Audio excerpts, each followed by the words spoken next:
What's Dude? up, Ball? How are you, man? I'm great, brother. How are you? Good. You can hear me, I imagine. I can hear you great. Dude, that was beautiful, man. I've been watching for the last few here. This is fun, and it's a gorgeous song and a great performance. Thanks, dude. I don't know if you do that voice memo thing, but it's fun going back through them sometimes and just like seeing all the stuff that you forgot about, you know? Totally. I really related to what you just said about realizing that, pieces of songs you never finished actually made it into a song you did finish. Yeah.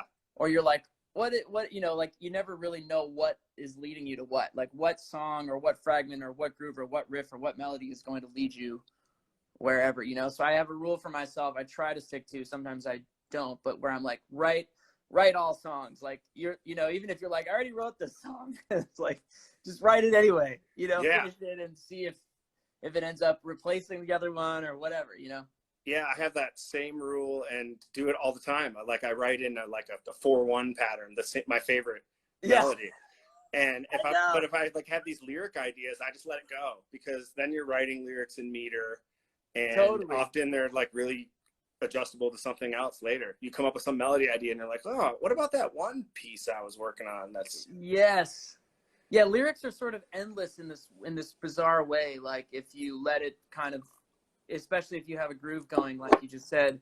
I do find that, yeah, I feel like, some writers, you and I are similar in that way, but some writers are like chords, harmony based, that's their thing. And I'm always jealous of that. It's like, ooh, what could the chords be? I'm like, I don't care, man. I want to get to the melody and the lyric right. Get the lyrics out. Yeah, man. So for those that might not know, Theo is in Wolfpack, and you have a couple of records. You have a record that just came out, Modern Johnny Sings, right? Modern Johnny Sings, Songs in the Age of Vibe. Yeah, I'm worn many hats in my life. You knew me first when I was playing in My Dear Disco in Michigan, back in the Michigan days. Yeah, I have a box of My Dear Disco CDs that you guys left at like a garden bell show or something, and I took them home and just never got them back to you. So if you need any please hang on to them. Yeah, it's the black one. Yeah, dude, there's so many CDs, man. The tragedy of the CD, particularly when we, started doing this. I mean, CDs are still a thing. People still buy them. We still make them. But I feel like there's a bunch of bands that have 3,000 extra CDs. It's like, shit. Yeah. Oh, man. You got that big order at the wrong time in history. Right, just right at the last minute, man. Right before Apple put out the driveless, no CD drive laptop. Yeah, so you've been a part of a lot of projects, and the interesting thing about this show that I've been doing is I find myself wanting to ask people all the time, like, what kind of music they write. And as a musician, I get that question, and I'm like, it's just what we do, man. But it's so interesting. Like, I've listened to your solo record, both of them, a lot. And I just don't know what it is, man. It's just great music. Cool. Which is that's the best compliment I've ever gotten. Yeah, it's like at times I feel like I'm listening to some old Michael Jackson, and then sometimes I feel like I'm listening to some like classic R&B, and then there's like some poignant lyrical political thing going on, and I'm listening to something real modern, and it's great. It's like, thanks, you're so versatile and just genuine to who you are. I guess that's the thing. You, Paul. That's awesome, man. I'm glad you feel that way. I've always I've tried to lean into the fact that I really don't know what like my thing is in terms of genre, Yeah. And I definitely feel like it's frenetic or it's all over the place. And at certain points in time, I felt bad about that. And now I'm like, fuck it. It is what it is. And, I don't know. I think it makes you, like you said, hopefully more versatile. I'm just basically writing. I'm not going to throw something away that I think is good just because I don't understand what genre it is. You know what I mean? I'm just trying to write songs that excite me. Because at the end of the day, you sort of have to be able to go to bat for it. You have to be like, well, I don't know if anyone's going to like this, but I am excited about it. And when you get that feeling, and there have probably been times when you finish a song and you're like, and you play it for somebody and they're like, that's great. And you kind of don't care. You're like, well, okay, fine. I don't want to play it though. Yeah. And the opposite could be true. The opposite also. Yeah. So when you are writing and you what's the writing like for like the different projects you're involved in? Are you just writing and then you're like, oh, this is a good song for Wolfpack, or I'll put this on one of my records, or I'll give this to somebody else, because you're also writing music for other people right now, right? You know, somewhat. I've definitely done a lot of that, or I've tried to do a lot of that years back, like, you know, to try to crack into the music scene at large, sort of, by like trying to help other artists write. And basically nothing got recorded, like nothing made it all the way to that stage, you know. And I got a little burnt out on like coming up with a song and then like nothing happening, and then another one, and then hey, we got a call from Black, blah, blah, blah, blah, and it was like, man, I'm just gonna focus on my own stuff, because then I can at least finish it and do something with it.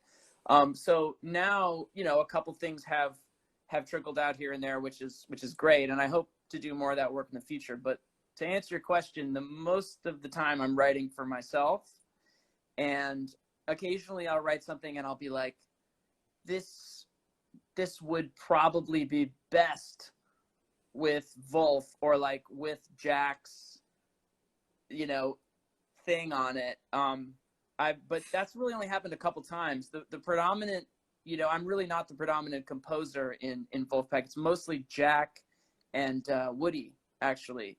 So, I mean, in terms of that writing process, it's not really my songs, with the exception of Wolf did a version of my song "Love Is a Beautiful Thing," and then also my song I wrote called "Lonely Town," which I was like, I finished it with my friend Ryan Lerman, who's also done we've done a couple of his tunes with Wolfpack. It was like, this song is like, I felt like it was like Wolf Goes to the Circus or something.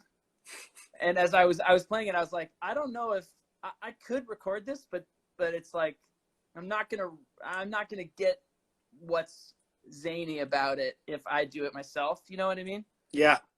Whereas when I go to the well and I really like just like be myself, then that's kind of like, there's nobody else that can do this song, you know? Or I hope to get that while still getting something universal. You know how that is. It's just like, yeah, like what the hell are we trying to do? Like Good to Be Alone, that song. Sure. Like, that feels like I'm sitting there talking to you on the phone, and you just got home from tour and you're telling me exactly how it is. Totally. But like, you listen to it and it's like it's universal. Like everyone relates to that and gets that. Man. Yeah, that's one that I'm proud of in that way. That felt like a breakthrough for me, that song at that time in my life. I was like, oh shit, I wrote a real country song. Like, fuck yeah. That was like, I always wanted to like write a goddamn real song, you know? Yeah, that one is a real country song. Yeah. So like, writing for multiple facets, like is the title of the new album. Like, yes. Does that play into it? Is that like not Theo Katzman? Is it a shadow of you, or like? Right. Good question. No, I think I probably confused people with that a little bit. It's me. I come up with a lot of character names. Like I don't know why. It's something that I do. I have like all kinds of characters. I have a list, you know. I don't have scenarios for these characters either. Like, I'm not trying to write a cartoon or like a comic book, you know. I just have these kind of like character names. My dad would do that kind of thing. I don't know if it's genetic or if I just grew up around that or whatever.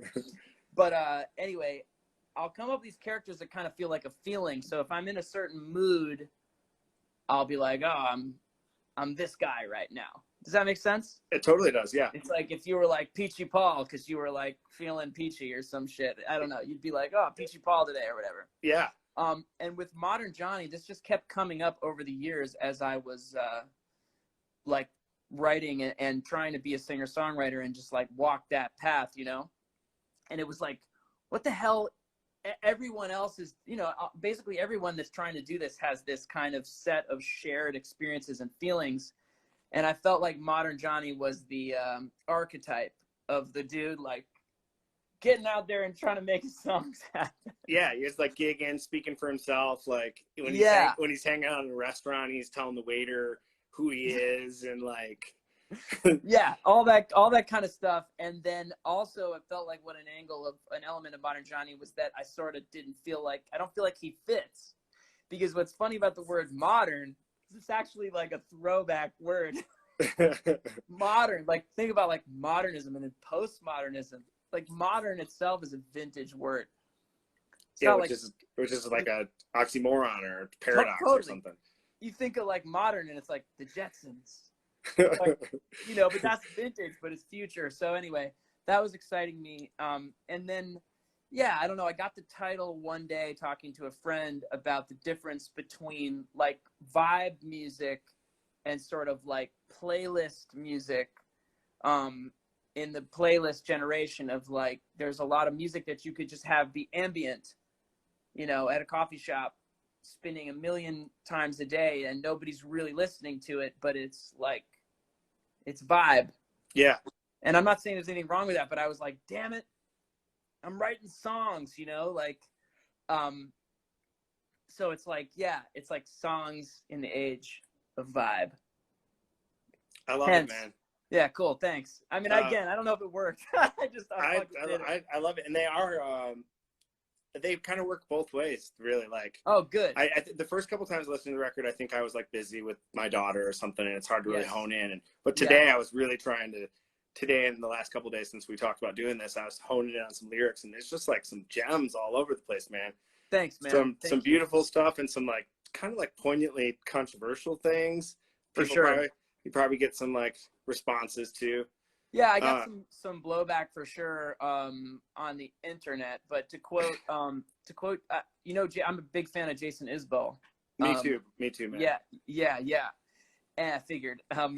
And I saw an interview of him on Trevor Noah with him where he was like, somebody asked him Trevor asked him if like he gets pushback from people, you know, and he was like, because he's talking about real issues.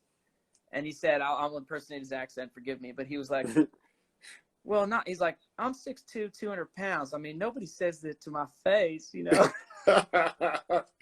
Yeah. I was right. Like, hell yeah, bro. If it's something worth talking about, people are going to have some blowback or something. But I find most of those lyrics on that record to be like critical, but also like positive and optimistic, like for change. Like, you talk about like things that upset you with our system and our government, but then you talk about like positive social responsibility kind of stuff that's like, it's tricky to write about and not sound like you're like on the soapbox telling people what to do. Totally, man. I really didn't want to be on a soapbox. I honestly didn't even really want to talk about any of those issues. I just kept getting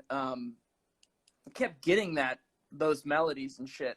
You know, I'd get this hook and I'd be like, oh no, I need to write a song about being president? Like, no, I don't want to do that. And then I couldn't unhear it, you know what I mean? Yeah. And usually when something sticks with me that hard, I'm like, okay, this is going to stick with other people too. So I tried to then, those were hard songs to write, not easy. I mean, really, I really like worked at those songs, worked very hard. I in terms of your, question of like, have you ever gone through old voice memos? And the answer is yes, but also fun is going through old like notebooks and just seeing like the 12 other verses that didn't make it. Yeah, it's like, totally. oh man, that's a really good song, that lyric, but it didn't make it, you know? Yeah, I listened to one today that was like a song that we play, and it was like none of the verses, and it was like months after the song I demoed it, and then there was like all of a sudden this demo of the same song but with 3 totally different verses, and I had no recollection. That's amazing. Isn't that great? It's fun. Yeah, sometimes that's how I get going, if I don't like know how to start, you know, if I'm trying to be like the responsible songwriter as a job. You know, and I just want to like sit down and write a song. The first thing I'll do is just like start organizing some of my unfinished thoughts. And then I'm like, what key is that in? And I like try and relearn it. And then, then find a way to make it better. And then next thing I know, I'm writing it again. That's awesome, man. I've recently sort of struggled. I've gone in and out of periods where I can like treat it more routinely and other times where I just can't, but I end up doing it a lot anyway. And you know what I mean? I like, the War of Art.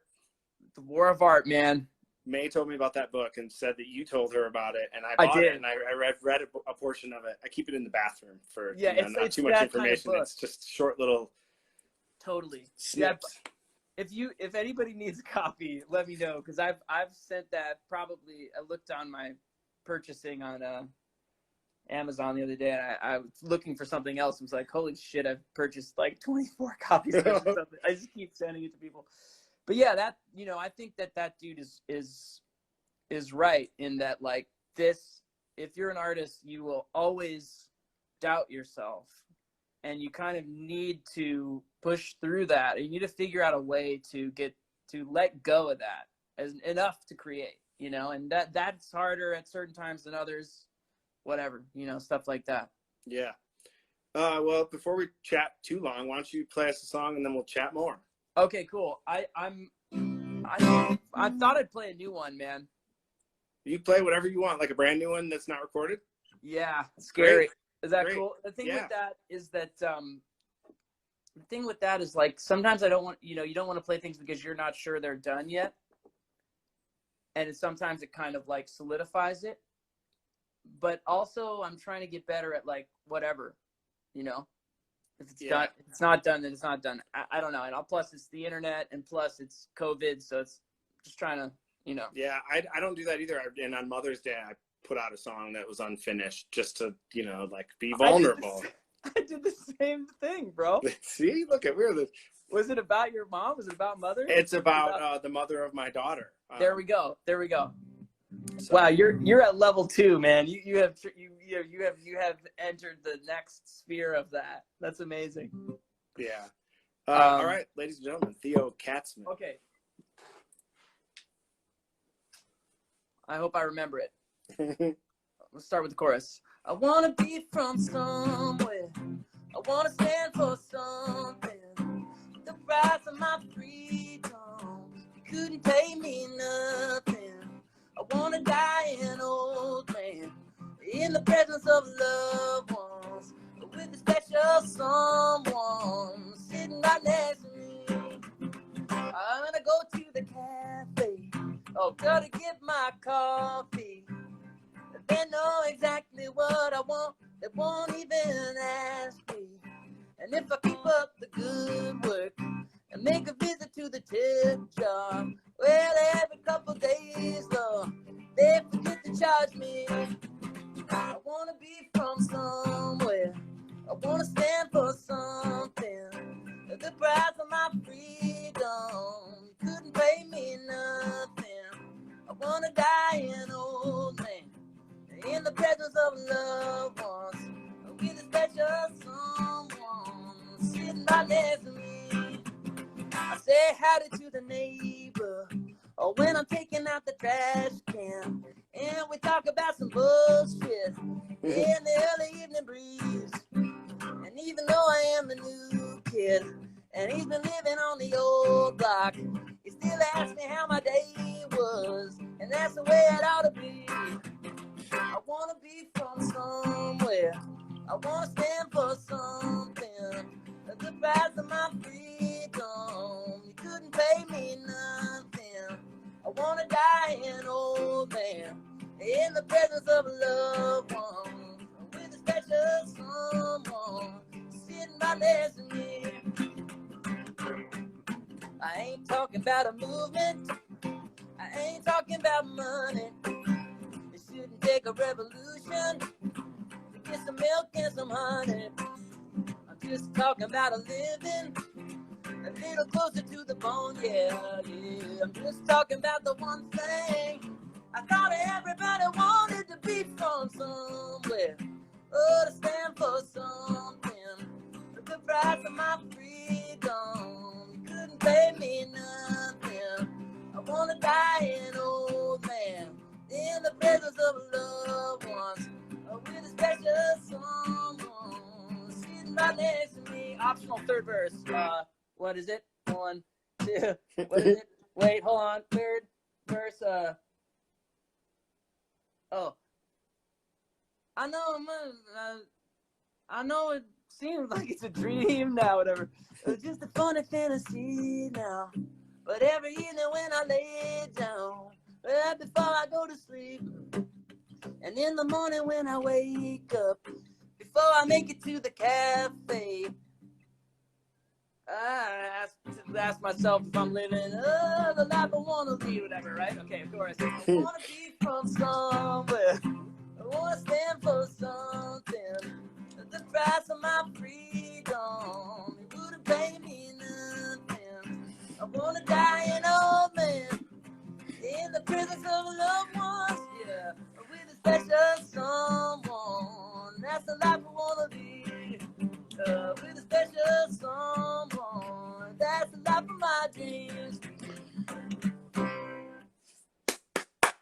All right. I love it, dude. Okay, unfinished.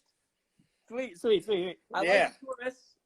I like the chorus too. I want to die an old man. That's a nice, real simple thing that everyone will really hold on to, like latch on to, man. That's good chorus material. Yeah, thank you. I wrote it.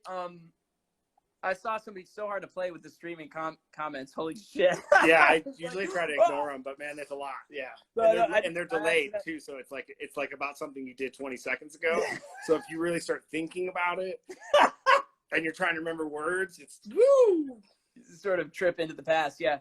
So I saw somebody wrote John Prine vibes. Absolutely correct. I realized that after I wrote it. I was like, holy crap, I could never have written this without Prine. And I started it. I got this idea when I was running years ago. I was running around Dublin. I was on tour, and I was running, and like I had this idea of like, when I go to the cafe to get my coffee, pretty old school, they know exactly what I want. They don't even ask me. That's all I had. And I was like, okay, you know. And then the other day I was on a run, and that lyric came back to me, and it was like the whole song just kind of like, you know, it went into the chorus, and then I was like, oh shit, this is cool. I like it, man. Last week I talked about co-writing with this guy who's a real good lyricist, and he like talked about the, you know, using specific images instead of the word something, someone, somewhere, which I do all the time. And I'm a big fan of this because I think it like shows this like uncertain longing. Like I want to be from somewhere. It's different than being like, I want to be from Brooklyn, because then that means that you're cool. Or I want to be from LA because it means you grew up with models on the beach. I like I want to be from somewhere means you don't know or something. Like I love it. Yes, awesome. What I really like that chorus because it's like that's the feeling I have is like where the hell are any of us from in America? You know what I mean? Mm-hmm. It's like, especially now, and it's like the internet and the identity thing and the culture thing, and like with the coronavirus, not being able to like go out and kind of like see people. You know, my neighbors over here on the cul-de-sac like have thrown down some like social distance barbecues, and it's like, wow, I actually know my freaking neighbors now. You know, I've been living here for 2 years, and like we never really knew each other. It's like just made me feel like, hell yeah, I want to be from somewhere. You know, like we're all running around this globe, us musicians. And anyway, that's my I like that. I like what you did in that verse too, and I realized that you do it a lot, and I try to do it a lot, or naturally do it.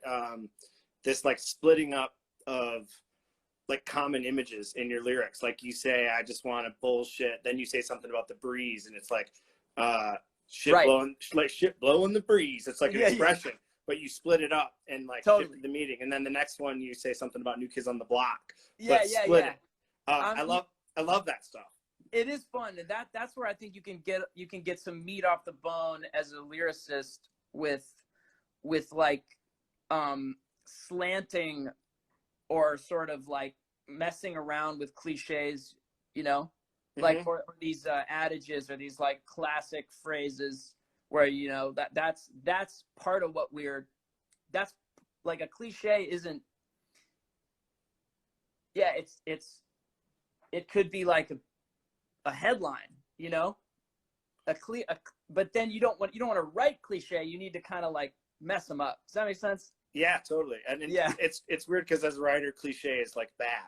You don't want cliche, but cliche is like it's like stereotypes or something. They're true because cliches are good because they're like inherently true and commonly known. So when you start writing a lyric like that, you evoke the feeling of this cliche, but then you twist it. Yeah, as a title or something, if you say, if I'm trying to think of, there's, now I can't think of a single song. But it's like titles have to be sort of like, sometimes the punchline of a song is this kind of heavy, iconic thing. And a lot of times it is sort of like a cliche, but then the magic is the uncliche way that you approach the headline, kind of, Yeah. Yeah. Oh man, what else was I gonna ask you? I just I love the tune "Death of Us." That song is good. Oh, man. Sweet. Thank you. That's one of my faves. I don't have any play specific. That one? Yeah, would you? Sure. We got 14 minutes till we get kicked here. I've gotten this conversation for me. This is my 9th episode, so you're my 17th guest. Oh, sick, dude. And it's like as much as I think the material or the subject matter will be explored and we'll run out of stuff to talk about, it's the exact opposite. Isn't that amazing? Yeah, it's amazing. Well, you're gonna ask me something, or I don't know. I don't actually. Let me tell you a fun story about this song. I got to Berlin, where I was going to Berlin for like a month writing retreat a couple of years ago. I had always lived with roommates, and I was like, I'm going to go live in a place by myself. And I got this opportunity to go to Berlin, and I had saved up some money, and I was like, all right, I'm going to do this vacation for myself, this writing retreat, And the first day that I got there, like my one friend that I had in Berlin, I have like 2 or 3 friends there, but I met up with my buddy, and I we went out for beers, and I had too many beers, and then Sophie's saying, "Yo, what's up, Berlin?" I had too many beers, and then I ate a falafel, and I woke up just feeling terrible. You know what I mean? Like, yeah, fucking terrible. And I was sort of bummed at myself because I was like, man, you're supposed to be here on this retreat. You know what I mean? You're supposed to get all, in the zone. And then I got this idea as soon as I woke up, a hangover, and it was like, falafel's gonna be the death of me. Falafel's gonna be the death of me. And I was like, wow, that's the stupidest thing I've ever thought. And then I was like, whatever, man, just write it. So then I was like, and I was like, oh, that's where the beginning, the 1 is enough, 2 is more part comes sometimes from. Like I can't stop the thing if I have 1 on 2. And then I was like, holy shit, this is like a love hangover. And then I was like, oh, love's gonna be the death of me. And then I started thinking about like failed romantic things, and it was like, wow, this is actually really exciting now. But I just love that it started with that. Like, I heard Paul McCartney said that yesterday was like scrambled eggs. Oh, I've heard that story. Yeah. Yeah, sweet. And your lesson about just writing it is applied there. Also a lesson in life. It takes life experience to be creative, sort of like, Totally. If you're too focused on being focused, maybe you won't find it. I know, man. I've honestly, TBH, been struggling with that recently, like regrouping from being on tour and trying to dive into the like focus thing. I've just been like, I've broken it a couple times, Yeah, grabbed it and I went. That whole thing, that concept of like the responsibility of being stranded at home to write music was something that inspired me to start this too, just to kind of talk to everybody about like, how do you deal with that pressure of like forcing yourself to be creative instead of, I think most of us as songwriters, it starts from this place of like magic. Yeah. You're learning a Beatles song, and then suddenly you're writing your own song, and you're so proud of it. And you're writing your own Beatles song. You're writing your own Beatles song. If you're lucky. Yeah. Yeah. Man, so, it's great to chat with you, dude. Thanks for coming on here and talking with me. Of course, man. I love you, bro. We haven't gotten to hang as much as we want, but for those who don't know, Paul and I have known each other a long time, and it's fun. It's so fun to see like your homies and people that you've shared time on the road with just like continue to grow. And I meet people all the time to be like, man, you know this band Greensky Bluegrass? I'm like, yeah. I even had some guy recently like corner me. I don't remember where this was. This was sometime when I was on the road, and it was a hazy, like, you know, dark room, loud music. This guy was like, I'll tell you something. There's a band, the best band in America, the best band in America. I was like, what band? They're like, Greensky Bluegrass. And I was like, hold on a minute, say that again. And I filmed it, and I forgot to send it to you. Oh man, I feel the same way about you, dude. I put your Madison Square Garden show that's on. You filmed the whole thing from stage, which everyone watching too. So it's so creative. It was so cool for me to watch that stage perspective and see crazy perspective. Like, yeah, I mean, that's my perspective. Like, I should watch that now because I missed that so much. That was a big risk. Jack was like, yeah, we're going to have our buddy Ryan Lerman, who's an amazing songwriter, filmed it, and he knows all the music, and he nailed it. But it was like, Jack was like, I mean, if that didn't work, it would have been like, oh my God. Yeah, and the set design was so creative. Everyone should check that out. But I put it on when my family was opening Christmas presents on Christmas Day. Awesome. That's what we had on in the background down here. That's awesome. Go ahead and play this tune that I love so much before we run out of time. Yes. Yes. If I have one, I might as well have two. If I have two, I might as well have 10. Now I don't need to count the rest. I think we both know how the story ends. I'm on your front porch. I need a place to sleep. Oh, love's gonna be the death of me. The death of me. Love's gonna be the death of me. The death of me, yeah. I tried hard to play my cards just right. Beginner's luck usually gets me through the night. But after one kiss, it hits the fan. A flash of beating heart in my hand. I grab a Band-Aid, but what's the rush? Oh, love's gonna be the death of us. The death of us. Yeah, love's gonna be the death of us. The death of us.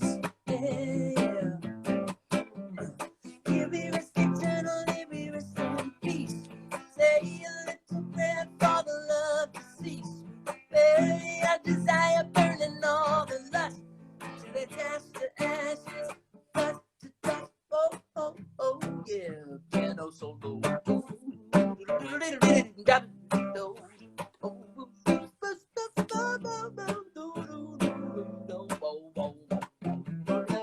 Then guitar.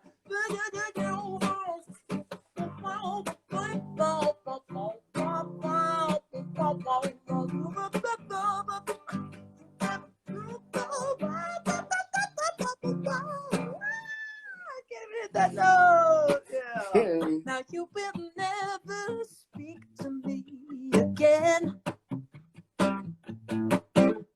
It's all my fault and I cannot pretend.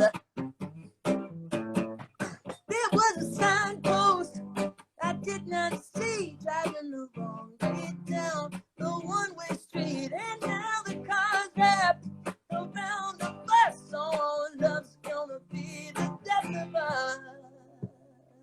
The death of us. Love's gonna be the death of us. Yeah, yeah.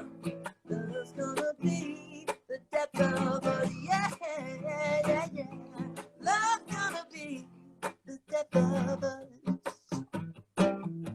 The death of us. Oh.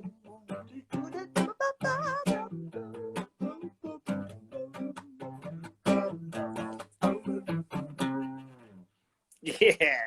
Yeah. That's great, man. Thanks, man. I love that bridge. That harmony part on that bridge is so cool. Thank you, man. Yeah, the static, like, Yeah.